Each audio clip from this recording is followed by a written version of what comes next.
Hello and welcome to a brand new episode of League of SE Reviewers. Three best friends getting together, finally, after the long wait, to talk about what we love to talk about, which is talking to other people. Isn't that ironic? Anyway, I'm here with some of my best friends in the world. Linda Mako! Hello, everybody. It's so nice to see you, Tyrone. It's so nice to see you, Ben. I've missed you guys so much. It's like, it's been hurting. I'm so glad to be back. And I'm really glad to be here today. And let's not forget the notorious, the one and only, Ben Diesel. Hey! So good to see you guys again. Linda, I've been so jealous of everything you've been doing the last couple of weeks. Very true. It's like an adventure. Not even that, it's the whole cabin thing, but we're going to get into that today. Absolutely. Me too. My name's Ty, and we're going to talk about so many things in this show. I want everyone to get really excited. But before we get into a whole plethora of stuff that we're going to talk about, mostly just catching up, we're going to go over some of the comments that we had in the last episode in a subject I like to call, Where is the Love? Where is the love? The love. Linda, you mind sharing some of that we got in the last episode? Yeah. So this is the feedback we got from our last episode, episode 8, from Engut40. He says, "Geez, you guys are really pushing the wordplay to smuggle in your fruity words." Thank you, Engut. We 40. appreciate criticism. Oh yeah, and then PBTMITASOL. Is that it? Right? Correct? Says, during Dr. Tyrone Wells' SE sit-down, I couldn't take my eyes off the lovely Linda Moko, immersed intently in the discussion. She's such a sweet soul. I don't practice SE, but enjoy the content the three of you guys put out. Thanks for the great energy and enthusiasm. Nice. Oh, thank you, PBT. And I just would like to recommend taking up SE. It is fun. Then you'll be a part of the, fun in another way. And then Read Nice Wonder, also known as Read Nice Wonder. Curiosity, says, great show. Thank you, Reed. That's so nice. And then Jeff Wrench says, I hate the secret word game. Any chance you could drop it? Hey, that's a great question. I'm thinking, let's do a change of pace because I'm always up to new things. Let's try a different game today. Let's do a game called Goals. All right? Goals are pretty simple. We won't interrupt each other during the show, but what we will say at the beginning of the show what our goals are that we need to complete by the end of the show. And they can be about anything you want. For example, my goal by the end of this show is to level up to level 2. Those levels. I've been grinding recently. I'm like about level 7 right now, but I'm going to push myself up to that level 20. There's one big boss battle that I think I'm going to prepare myself for, but I got the right equipment. My stats look good. I'm ready to do this. Level 20, let's go. Linda, what's your goal? My goal today is to encourage people to go out and try SE, even if they have never thought of it before. So please give me feedback on that, like in the comment section. Like, did it work? Like, if you've never thought of it, did you think about it this time? That's my goal. I love it. Ben, what is your goal? My goal for today is to teach you guys a new Afrikaans word. Awesome. I can't wait for that. And we'll try to make sure it's not a rude one. We're a family-friendly show after all. So yeah. No promises.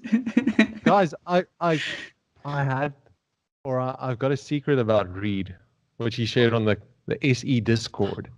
Excellent. And it's actually where cordial curiosity comes from. It's literally just synonyms for his last name. Nice, wonder, nice, cordial, wonder, curiosity. I was like, mind blown. That's a lot. That's deep. That's really deep. That's not bad. I like that.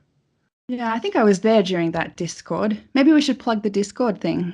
Hey, why not? SE Discord. So we have a Street Epistemology Discord. If you guys want to join the chat or learn more about SE or want to engage in role-playing sessions, you're free to drop in anytime you want. Just search for Street Epistemology when you're in Discord. And I don't think we have any like ins or out. We've had everyone from straight-up atheists to apologists, really anyone that's friendly to having a really cordial conversation and exercising the curiosity can come by and join the chat. Also, if you like just SE in general, but don't necessarily make content, but you want to give your feedback, I'd also recommend the SE League Messenger group.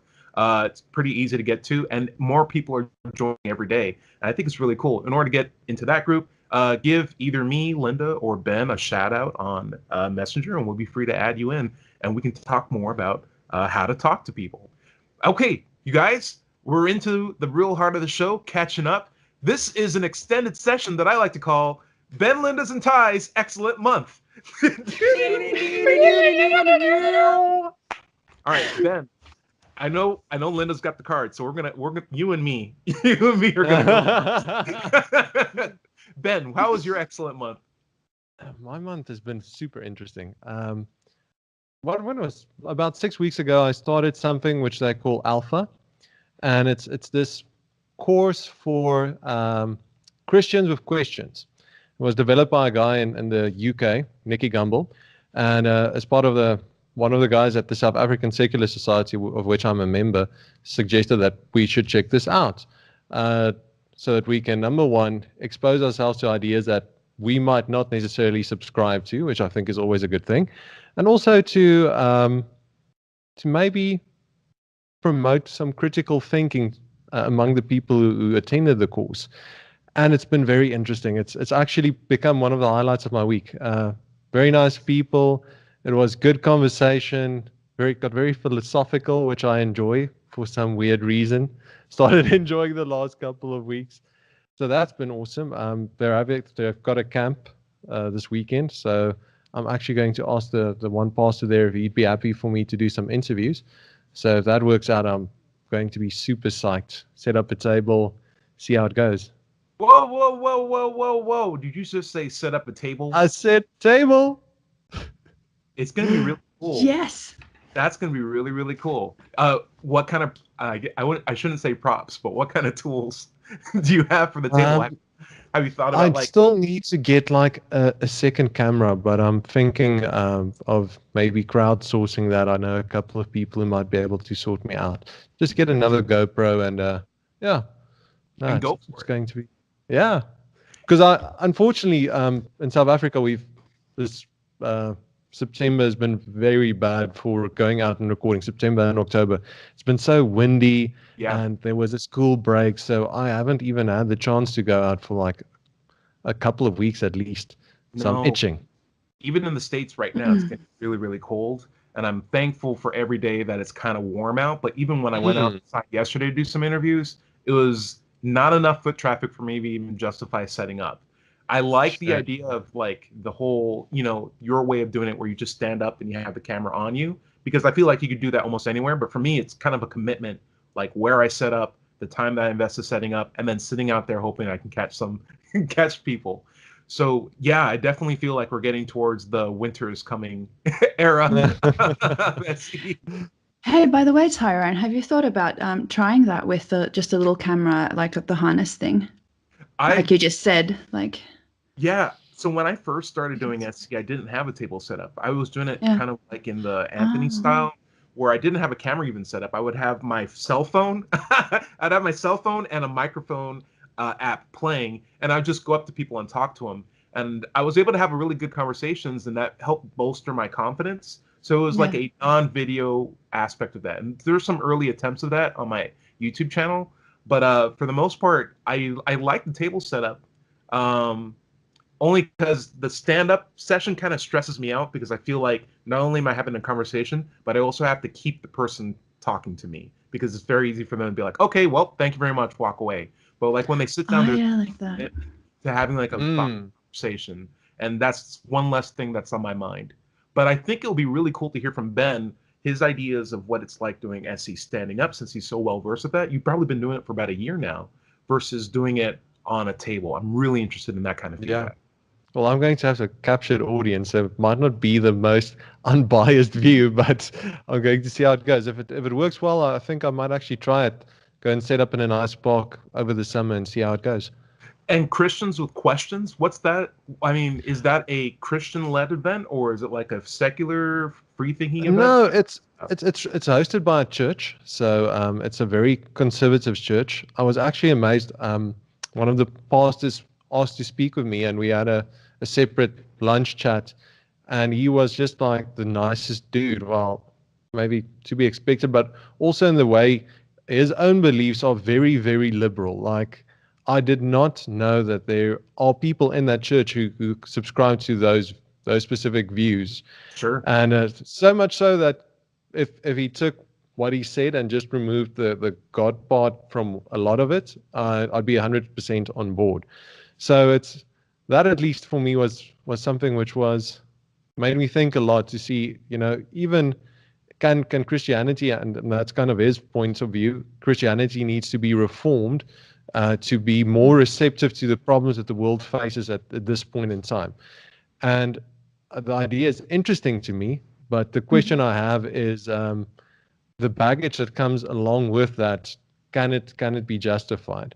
But that's a completely different conversation. I think I could be busy on that for a couple of hours.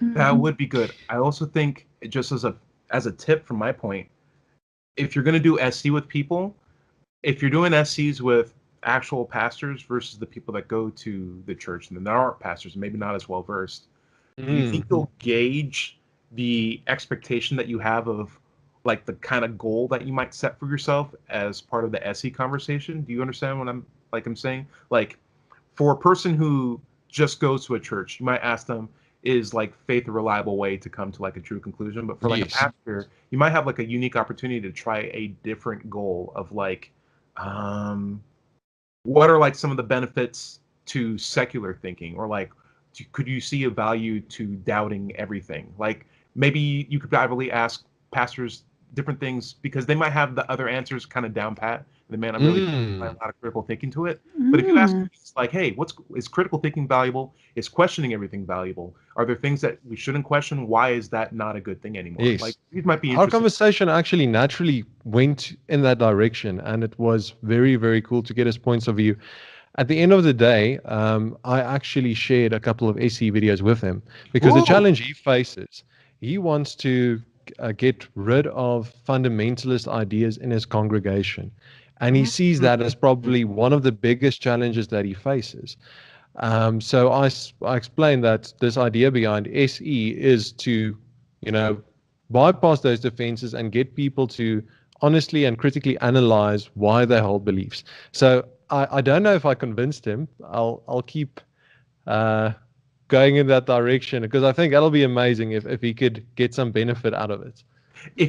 For me, both of what both of you guys just said was just like honey to my ears. The whole, getting oh, the no, wash your ears. What? Honey, like sweet, like Right. if like getting to the pastor to think of different things and not get into the defending of the belief, maybe, or like that. I thought that was like brilliant. And then the whole like what you just said, Ben, I won't repeat it, but yeah, both of those are like, oh, right on. Just wanted to say that. Nice. One other random question, Ben, is the churches in South Africa typically divided based on like on racial lines? Because even in here, particularly in USA, you'll have things that are called like black churches or white churches. Have very distinct styles of how they teach or pastor or preach. Yes, I think we've got pretty much exactly the same landscape as you do in the US. Ours is very much driven by the segregation of apartheid. Actually, I drove past one of my old church a couple of months ago, and they still had a sign up which basically says the service for white people is from 7 to 8 in the morning. Wow. And you can bring your gardeners and domestic workers from 10 to 11. And I was like, holy shit, this is terrible. Holy crap. Yeah, but I think I might just be something which they might not have funds to update the sign or something. I know a lot of the churches are struggling, but there's also this rise, similar to in the US, of these mega prosperity-driven churches that are super charismatic and very fundamentalist.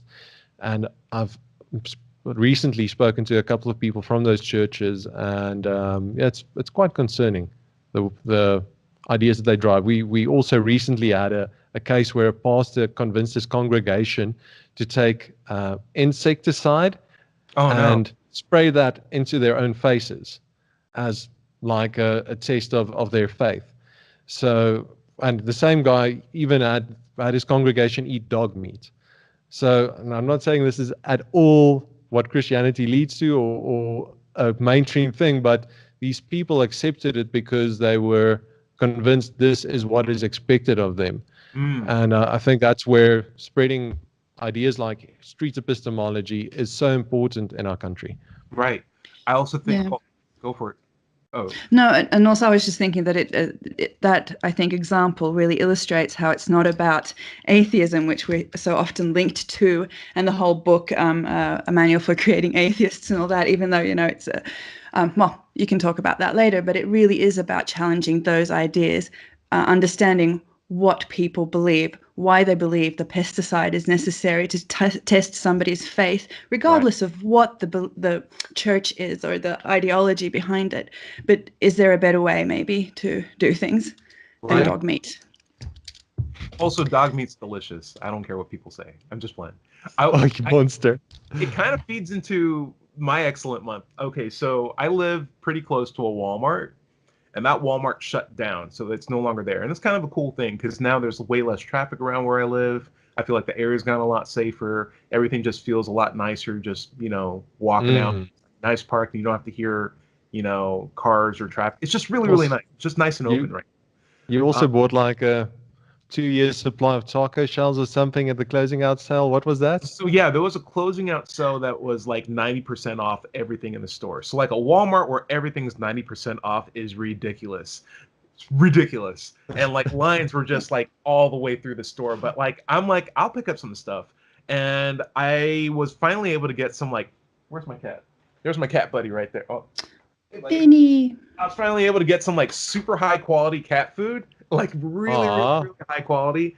And I open it up and I'm like, this is basically Campbell's soup. This is basically stuff that I eat. I don't think there's a difference between it's just smaller proportions. But as far as things that I did that were kind of cool in the last month, I did 2 cool things. One, I finally have a chance to really set up at the University of Kentucky, which is the school that's nearby here in Lexington. And I have friends here in Lexington that help me with my SE stuff. It's kind of cool. There's a guy named Eric Green who gave me a parking pass to be able to work there. He's staff on school, and he hooked me up with a parking pass. Even helped me in a park. He was like out there looking for a spot because parking in university is always super hard. So he's like, I found a spot, and he helped me get there and park, helped me move my stuff. He had friends that also know that I do street epistemology come and just check in on me, watch my table if I have to use the bathroom, give me water, give me food. I'm like, this is like really, really high class teamwork, and I really appreciate everyone here for helping me out. But the interviews that I got at University of Kentucky are probably some of the best ones that I've done. When I look at the quality of the questions that I ask then compared to the first time I was out, I can tell how much nervous I was in the past, because a lot of times I would try to keep, I guess, my position off the table. But a lot of the times when I'm on campus, I started off saying like, hey, my position is I don't know. I don't subscribe to any religion. I'm trying to figure out, honestly, the best way about learning things. And I felt like I was just so comfortable about that the people who were in front of me were like, oh, okay, sure. Yeah, I'll be happy to tell you whatever I got. And it wasn't a big issue.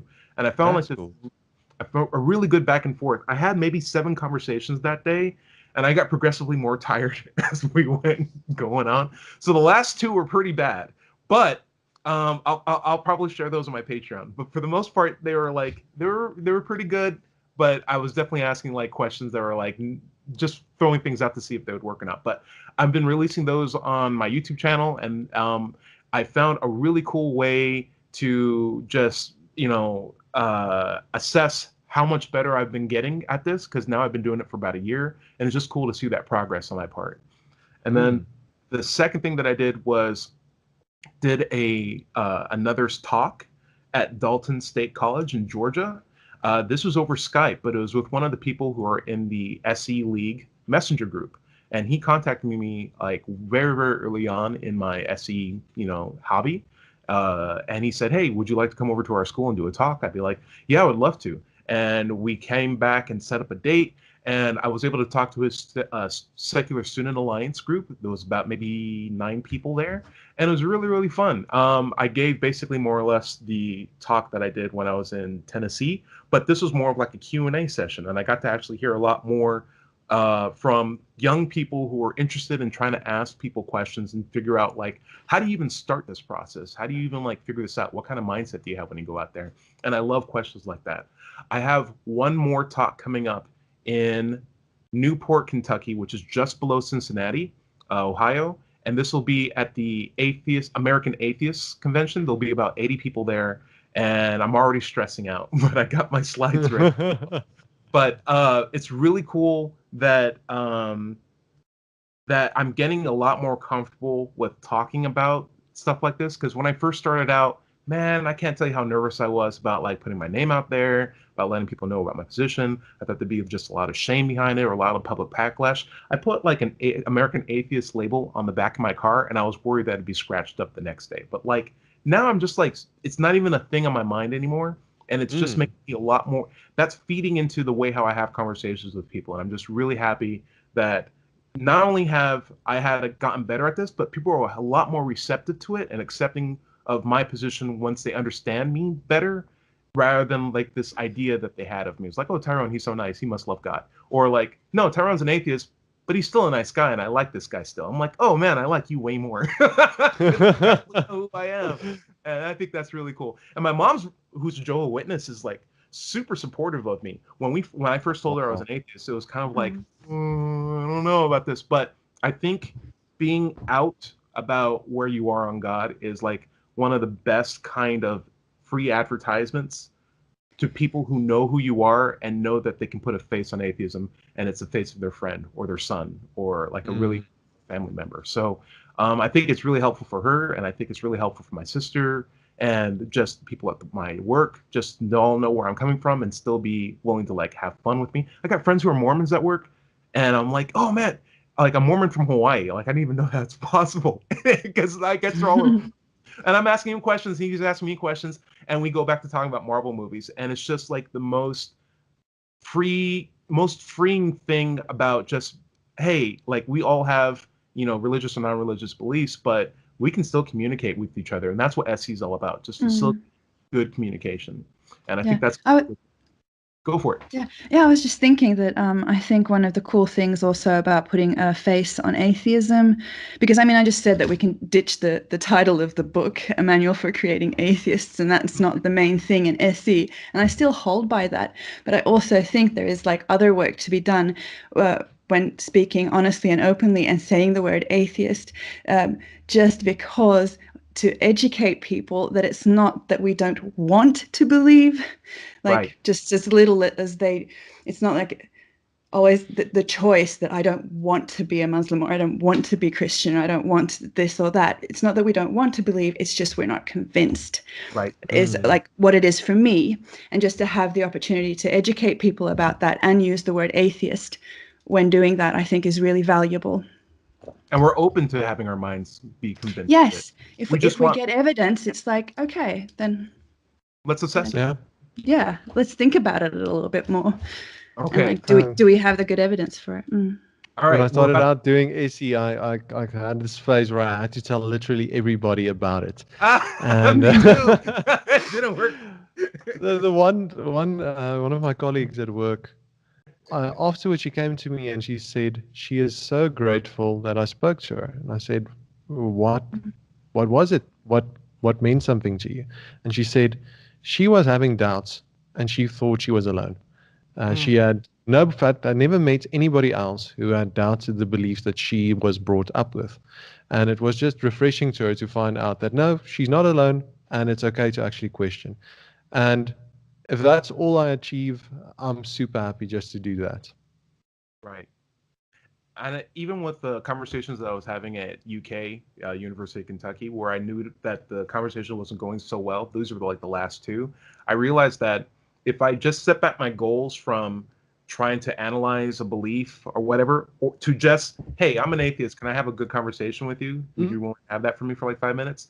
That does way more than a lot of people give credit to. Just having that fun conversation, short little talk with someone that you didn't think you'd ever be able to talk to face to face. Yeah. And let it end on a positive note and say, hey, thanks very much for telling me about that. I love that. And then move on. I think that's one of the great powers of just being able to talk to people.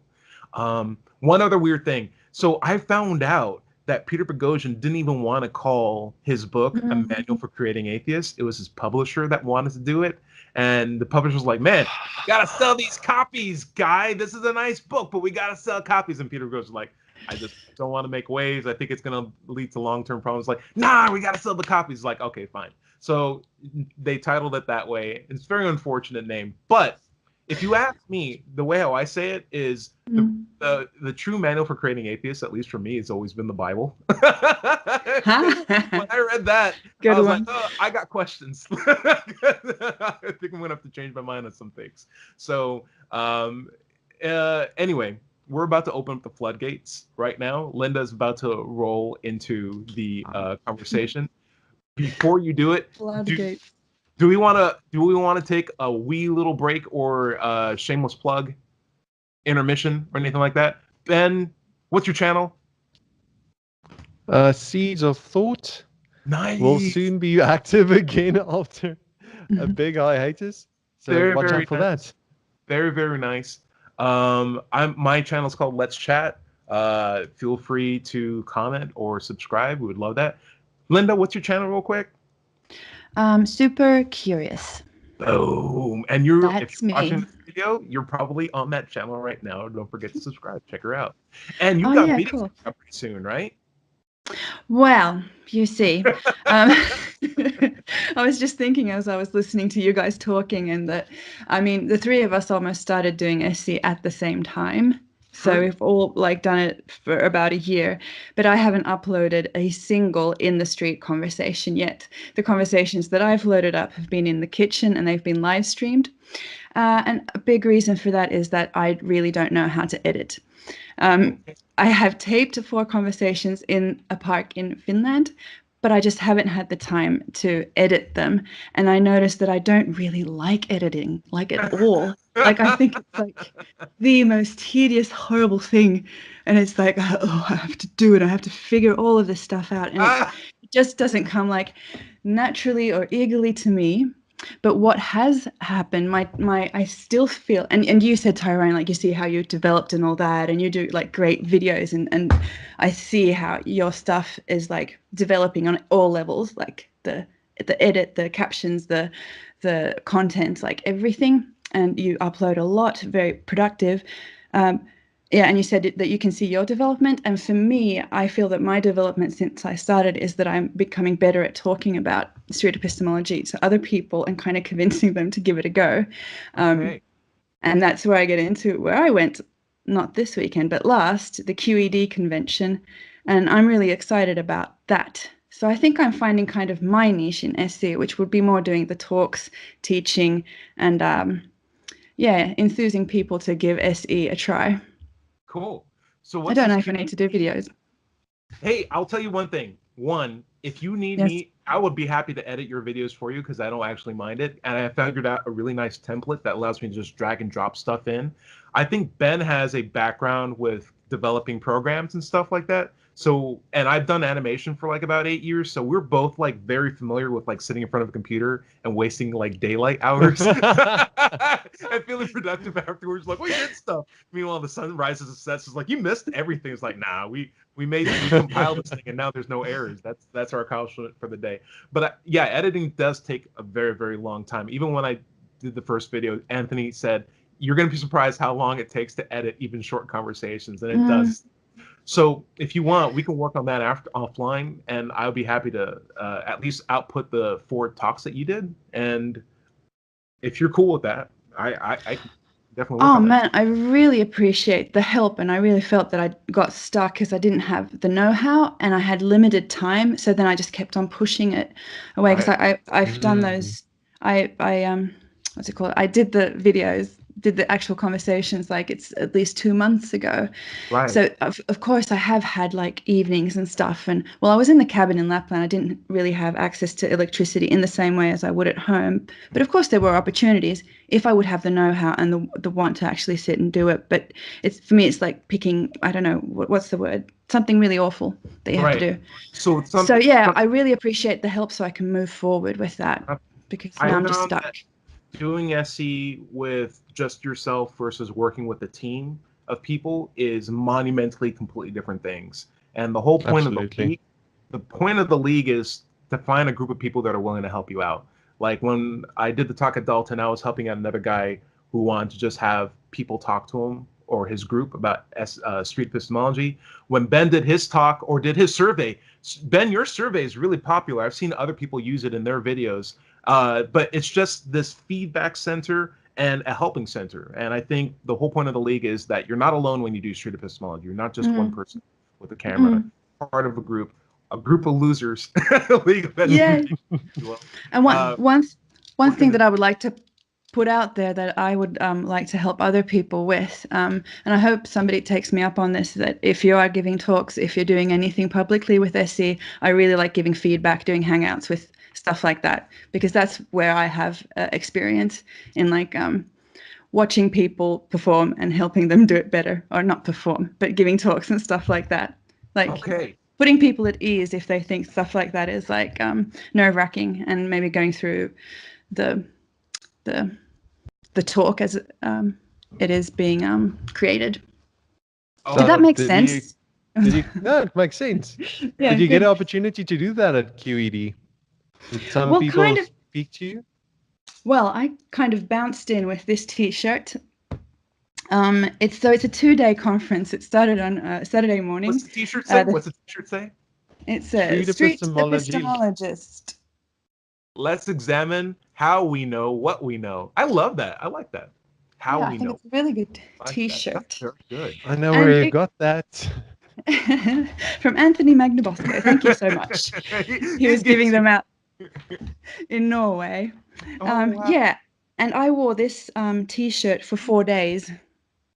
Okay. So I was wearing nothing else during this conference. It was like 2 days with the like talks, but before that there was like a space quiz, like a social gathering where they like ask questions about you become a team, and then they ask questions about space and conspiracy theory and astrophysics and physics and stuff. I got all the physics questions, almost all of them right.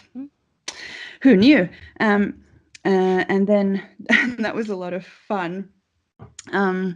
Yeah, so it went to the point where people were asking me, like, don't you have any other clothes? But then again, people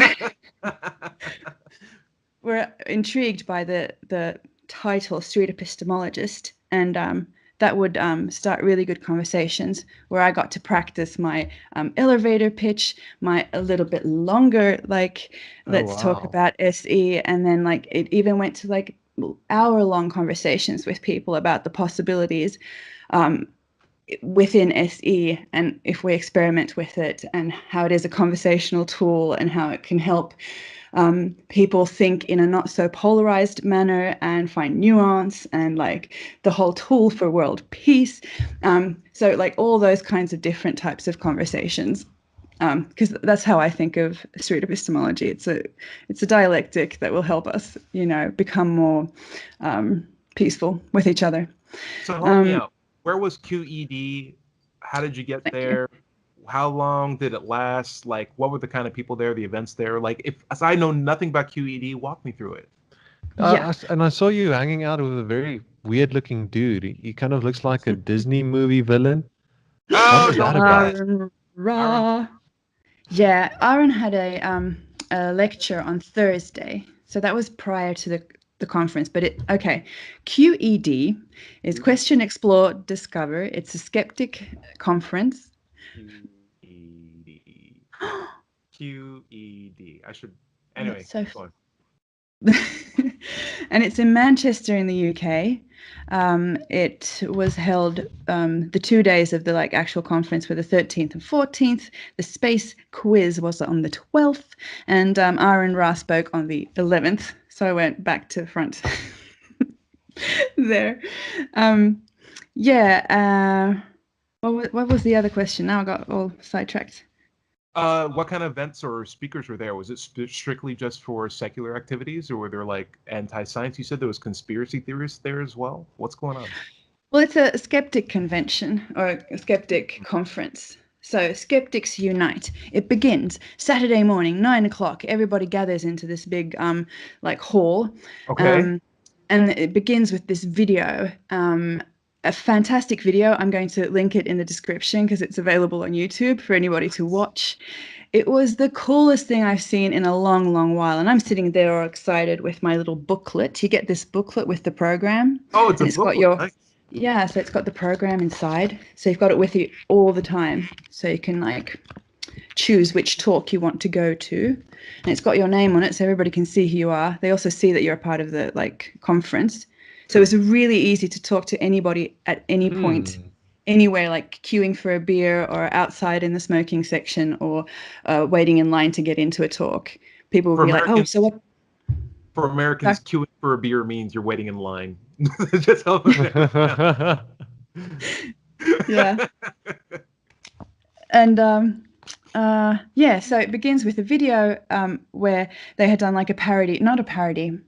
They used like what's it called? You imitate. Okay. David Attenborough, and David Attenborough did this talk, or like was explaining about the skeptic species and how they migrate once a year to come to QED at Manchester, the biggest skeptic conference in the world. Oh, it was so good. So that video will be linked. Just watch it. It's hilarious.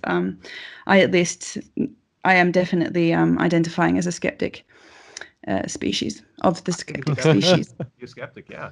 Yeah, so it starts like really fun, a lot of anticipation, a lot of laughing in the audience and crying and so on and so forth. And then I just met like really cool people everywhere I turned. There was somebody interesting who had something interesting to say. And just this mindset of more like questioning. It kind of felt like people were kind of naturally doing SE, or at least like just asking a lot of questions and challenging what I was kind of there to sell, because I did go there with the whole thing like, I want to promote street epistemology. And what was cool was that Anthony did speak at that convention last year. So some people recognized it and said like, oh, that was really cool. Could you tell me more about it? Nice. And then there were a lot of other people that just kept on seeing me in the same t-shirt, and then eventually they asked like, so what is that? How do you even say it? And that is how the conversation. Yeah. Cool. And that's how the conversations would begin. They've got like 4 different like spaces where there are talks and workshops and stuff at the conference. So you kind of like have to choose. You can't watch everything. And initially I was like, oh no, but I would really like to see that critical thinking thing and see that other neuroscientist thing. But they're going on at the same time. Actually, those two weren't at the same time. I got to see them both. But anyway, but the thing that was good that in between talks, when you're queuing for the beer or something, and it was really casual and nice, and people don't get like sloppy drunk. It's just like a nice kind of chill, sipping on a beer kind of fun drinking. So yeah, when you're waiting in that queue, you'll ask the person, so what did you see and how was that? And if you're lucky, they went to something else. Or I don't know, if they went to something else, you get to hear about that from their perspective. And if they went to the same thing as you can start talking about it and like nitpicking it and like asking questions about it. And like, this is what I thought and I didn't really agree with that. And like, you know, I think that's really cool. Skeptics unite. I felt like I was free. It's really risky to be part of groups like that. I found that out. I also joined this local skeptics group, Skeptics in the Pub, and we have a meets up every 2 weeks, and it's just like the highlight of my calendar, really. And it's what I found is everyday conversation tends to become boring. It's really nice to have these conversations where you're challenged and you're exposed to new ideas. And just to go back to the office and discuss, how the team did over the weekend, that just doesn't do it anymore for you. I don't know if you guys had the same experience. No, that's absolutely true. I think I strongly encourage joining like a local humanist free thought or skeptics group if you can. I think we have three great examples because Linda goes out to these conventions where she can kind of like let loose, and then you have this local meetup group that you can go to, Ben. And then for me, I have not so much that in Kentucky, in the heart of Kentucky. So what I do is like I try to have my sessions with Street Epistemology. That tends to be sort of my outlet. And then I meet with you guys on the internet. So like whatever situation that you're in, you could always find a group that's willing to talk to you about the things that you believe in. And even on Discord, we have like these like role play sessions where we can like freely talk afterwards or before, or even during the acting that we do, where we just try to engage in street epistemology with each other, and then hang out and play video games and talk about like issues that we're going through with regard to our more rational mindset. I think there are a lot of avenues, way more than ever before, if you just want to have an outlet to talk to and find people that think the same way you do. And I thought it was and challenge that. Sorry, my bad. And I thought it was just like wonderful. I felt completely at home and at ease because we were constantly at that convention. I felt it almost felt like a little festival because the atmosphere there was really like liberating, free, and like we were all playing and having fun together. I liked that aspect of it. And then I liked that very rarely did we start with, hello, my name is Linda. I come from Finland.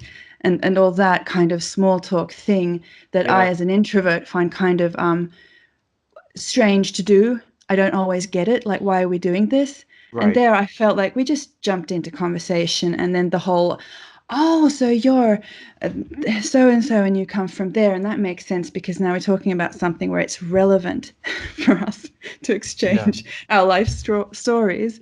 And I think kind of like, I guess I'm used to in other situations that the whole life story comes first and then people start talking about things that are important to them.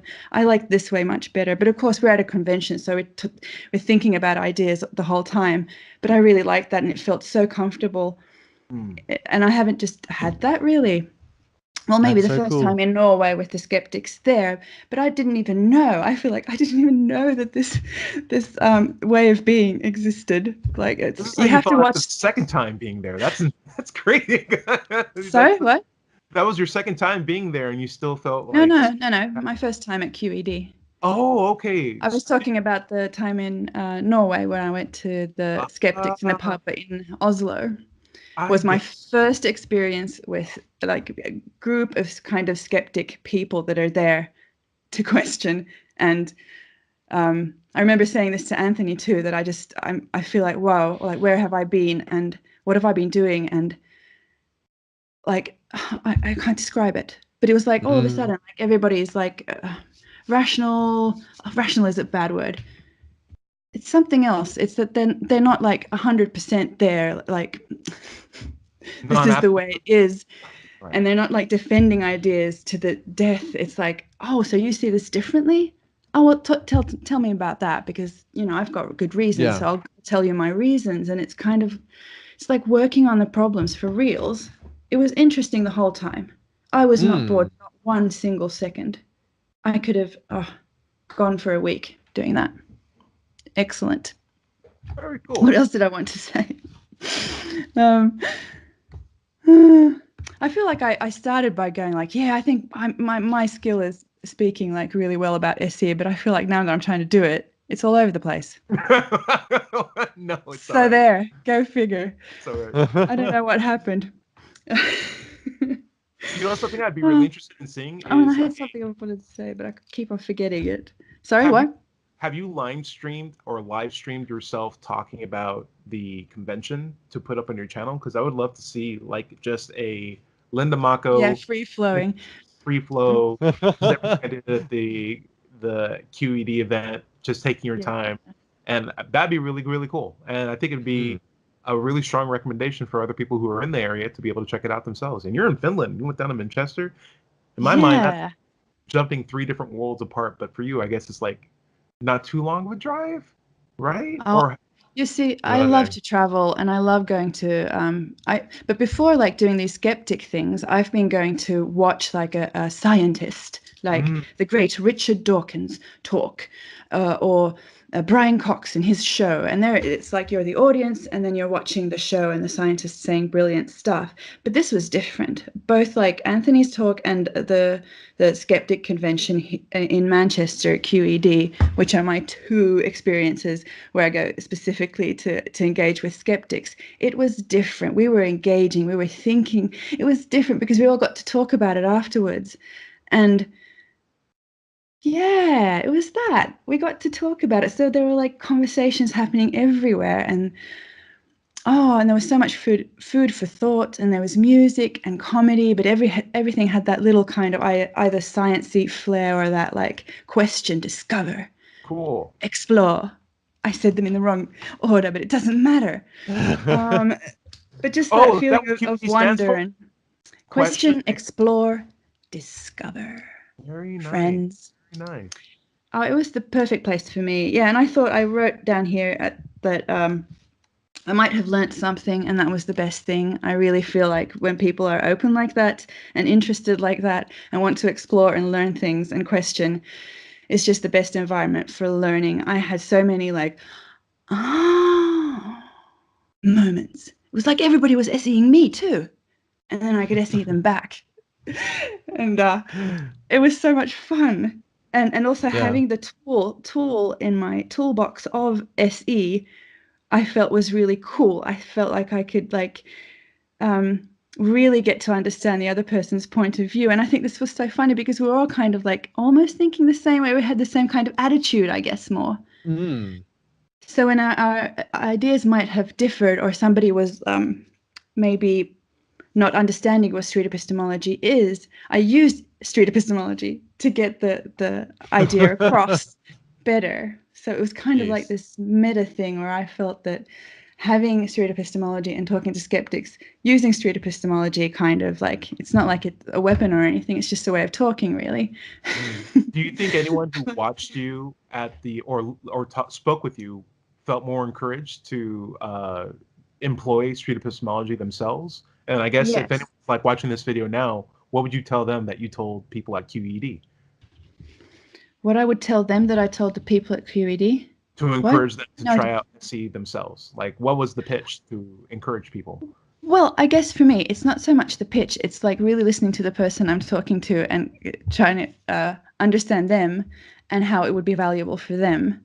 And then like helping them see where they could maybe use it. And then, because you can use SE so many different ways, as we see every week now on YouTube, and different styles. And I think we can use SE in negotiations. We can use it at work. We can use it when we order food. You can use SE anywhere. The way I see it, yeah. I would like some fries, please, but I don't know. Do I want fries? How confident am I? Do I want fries right now? You tell me. I don't know, sir. Medium. I think that starts with asking the waiter. So, what's your best dish at the restaurant? Is that really you determine that? How do you know that? Yeah. But that's something that I would just like to add to what you have to say, Linda. I think a lot of people are intimidated by the idea of trying out skepticism, trying out something like street epistemology, because you look at people who you admire, somebody like Anthony Magnabosco, or maybe a skeptic like Matt Dillahunty, and you're just amazed. These guys, the ideas they have, how easily it flows from them. And remember, you have to start somewhere. And what I found, what SE has really imprinted on me is the value of when you go somewhere, being inquisitive and asking questions. When I went to my first skeptic meetup, I was terrified. I thought all of these people have this completely different mindset and they're going to see straight through me and think I'm a poser. But when you go in there and you ask questions, and it basically automatically gets you to engage, and it gets the people you speak to engage with you. And it's such a rewarding experience. Really, just anybody who's never tried it, go out and just ask questions. Yeah. It's the best thing that you can do. It's really fun. Something I worry about is a language barrier. I don't know if, or like, the facial, but language barrier, all that stuff. Ben, do you have any tips if I'm talking to someone who might, for example, only speak Afrikaans? How can I get to them? What's like a good keyword that I might be able to use to get through to a person like that? Buy a donkey. What does that mean? First, you have to say it. It's literally you say buy a donkey. Okay. Buy a donkey. Can you say that? Yeah, buy a donkey. Yes. It's thank you very much. See, in Afrikaans, politeness is key. So you need to always say thank you very much. Buy a donkey. Oh, is that thank you very much? Yes. Very, very cool. I'm writing that down. Buy a donkey. Buy a donkey. You guys Ben. have perfect pronunciation. I'm astounded. You know what's crazy is I met a guy from Pretoria in Lexington. Oh, dude, I enjoy that conversation so much. Really? Because I'm going to be posting that in like about 2 weeks. And I'm really excited because I was like, my friend Ben Diesel's from South Africa. This is so crazy right now. But he's like, who's Ben Diesel? It's like, don't worry about it. Let's keep talking about really cool dude, though. All right. So we're getting near the end of the show. Let's do one final round. We're going to go and basically say, hey, Ben, thank you so much for telling me about the Alpha, the community event that's held by pastors in South Africa, allowing kids to question their beliefs. And I think you'll be an absolutely excellent asset in that kind of development. And I hope you get a lot out of it too. I'm really looking forward to if you can get like any kind of recorded talks out of that. It'd be really, really great. And then Linda, you sound like you had a wonderful competition or convention in Manchester for QED. I think that was really, really cool. And I love the enthusiasm. And I think you really touched a lot of people with regard to why they should be interested in talking to people about how they came to their beliefs. And I think that's always a useful thing, especially at a skeptics conversation. Because a lot of people will call themselves skeptics, but not really engage in that stuff. So, well, actually now I don't think that the thing that I did there with SC and the interest that I kind of created towards SC wasn't about people having to question their beliefs, but rather see that there is another way to communicate about beliefs, about opposing beliefs, a way to have conversations without it turning into a debate. This is what I think is most valuable for skeptics, and how skeptics can go out and be like great skeptics and have fun talking to people, and maybe make this movement spread even quicker. If we get all the skeptics on board and they're having fun with it, I think it's great. I'm going to throw one weird thing that I just had. I had a random thought. Maybe, and we might be able to get into this later, but like SC is always based on the Socratic method for me, or like Socratic examination. And I found that like the difference between like the Socratic method versus SC Street Epistemology is that when you're using the Socratic method, you tend to be trying to teach someone something.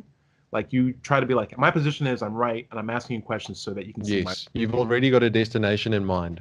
Exactly. Whereas SC is very much, this is a conversation that I'm trying to have with you, and I might learn way more from it from just asking questions from you.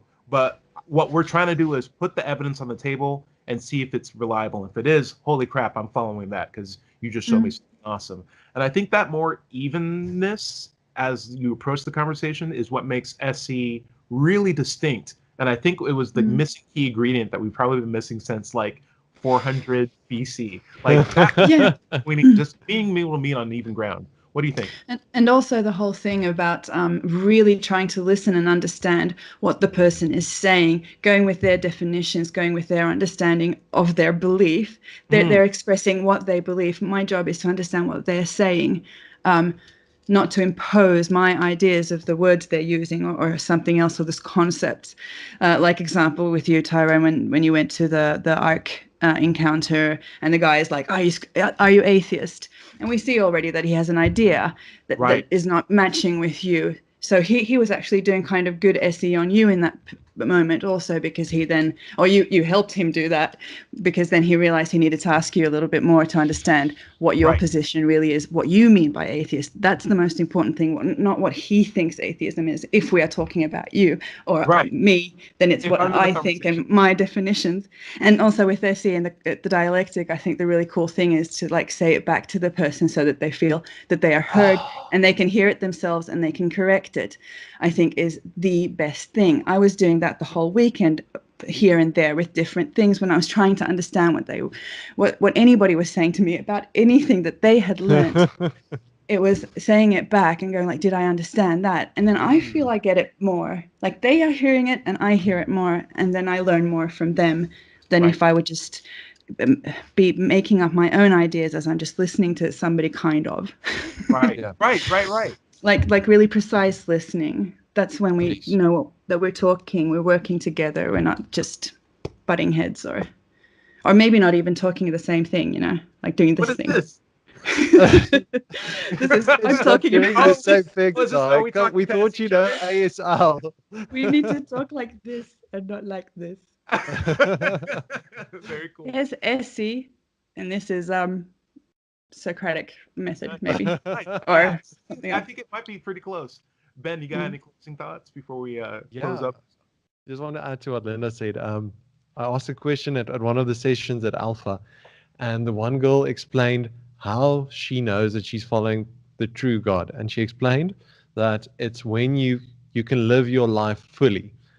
And I just repeated, I'm like, so when you live your life fully, does that mean you're serving the right God? And she said, I've never said that aloud before. Ooh. I need to go think about this. And I'm just like, yes, that is exactly what needs to happen. This is the best. And if anybody, I think this is a good place if you are interested in engaging with people who are religious, you want to try and promote some more critical thinking, Alpha is a good place to do it. It's there. Actually, the course promotes openness, a non-judgmental approach. I dropped the atheist bomb in our very first session there, and I didn't have any issues, which I thought I was going to basically empty the table when I do that. I bet they're yeah, if you're interested in looking at it, there's a website. Just Google Try Alpha. Basically, whenever there's a course where they use this material, somebody registers it, and they've got a map up of the entire world where people are hosting these courses, and it's usually open, it's for free, so it's worthwhile. Expose yourself to some other ideas. Go and model openness, and maybe get somebody to think a bit differently about what they believe. That was so great. You guys really are some of my best friends in the world. This is really, really great. I can't imagine. Oh, you too. I could have a really fun conversation with you guys. I love you guys, but we gotta end. We're gonna go for it. Go for it. Can I please say a quick? I just destroyed my mind. I wanted to say one more thing about QED. I wanted to thank all the organizers for it, because it was so great, and stuff like there was. Do you know Doctor Who? The show. Yes. Mm-hmm. Yeah. So they had a police box. Oh wow, that's great. In front of the. Sorry. The TARDIS. Yeah, the TARDIS. Oh yeah, that's what the police box. Yes. Is that called the? Oh. So constantly learning. I didn't know what it was called other than the police box, but it was really cool because it looked really like some Doctor Who and everything. Linda, that's just how our British telephone boxes look. Do they still But it was Doctor Who's. Oh, it was really. Do they have legitimate phone boxes in England since you were there? Do they still exist, like phone booths? The red ones, yeah. Whoa, they got rid of all of them in the U.S. There's only 2, more or less. I saw 3 on the way to the convention. Wow, that's impressive. Yeah. Wow, that's cool and quaint. I love that. Yeah. Anyway, we're closing up the show. I hope everyone had a good time. Thank you for listening to us. Before we end, we got 2 things we got to do. First is review goals. Ben, did you accomplish your goal? I did. I got some help from a friend. And we can all say, buy a donkey. Buy a donkey. Thank you for teaching me that. That's so funny, because I was thinking that I got Ben to take care of my goal, because you did a comprised version of what I said, where I think you took down the what's it called? Oh my gosh, I can't I speak also helped you anymore. translate the You helped me, That was man. wiggly fingers. Ben, You taught that me means something, Linda. You Ben, that helped me express that SE. You don't have to like go full force and do like something super magnificent. You just have to strike up a conversation. Okay, I can't talk today. I don't know what's going on. Sorry, guys. It's the excitement. It's I'll say, excitement. Ben, you got a point for completing your goal. That gives you up to 2 points this year. You're at Happy Humans number 2, 2 points. Happy Humans, let's go. Like, you're happy humans. I'm Oh, am I Happy Humans? Fuck you. You're Casual Canines. Casual Canines, let's go. Oh my gosh. Falling from my Linda, chair. did you accomplish your goal for the talk today, which was Yes, with help of Ben.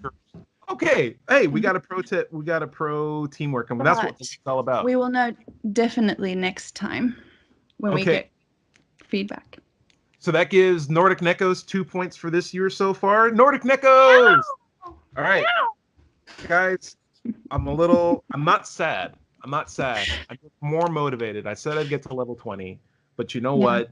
That boss battle was a little bit more frustrating. It spawned a bunch of little smaller bosses when I got it down to about a quarter health. And I thought, that's unfair. I didn't know where that was coming from. So you know what I'm going to do? I'm not giving up. I'm going to go back to the grasslands and just like wail on some level 2 to 3s again. Just bring up the AXP, just make sure my controls are good.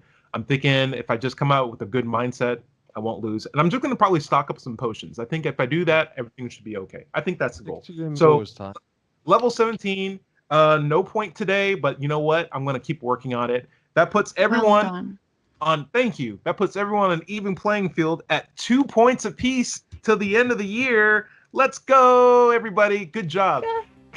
Let's go. All right.